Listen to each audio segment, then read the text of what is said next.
ৰাজ্যৰ প্ৰশাসনিক মহল কঁপাই তুলিছে এক বিস্ফোৰক দুৰ্নীতিকাণ্ডই।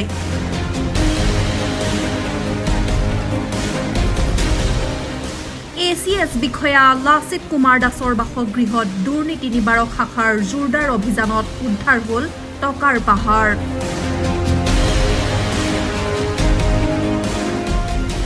গণনা কৰি শেষ নোহোৱা নগদ ধন একেবাৰে 48,38,150 টকা। তাৰ লগতে 9টা বেংক একাউণ্টত লুকাই থকা প্ৰায় 80 লাখ টকাৰ সন্ধান।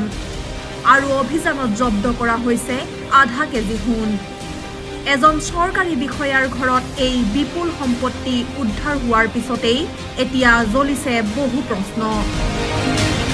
এই ধনৰ উৎস ক'ত? কাৰ চাত চলি আছিল এই কালু সাম্ৰাজ্য?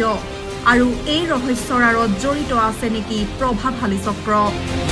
দুৰ্নীতি নিবাৰক শাখাৰ এই অভিযানে যেন উলংগ কৰি দিলে ক্ষমতাৰ আঁৰত লুকাই থকা কালু মুখ।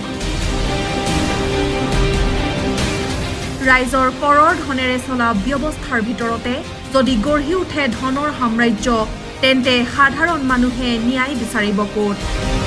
এতিয়া তদন্ত আগবাঢ়িছে দ্ৰুত গতিত। তদন্তকাৰীৰ দাবী, এই কাণ্ডৰ সৈতে জড়িত থাকিব পাৰে আৰু বহু বিস্ময়কৰ তথ্য।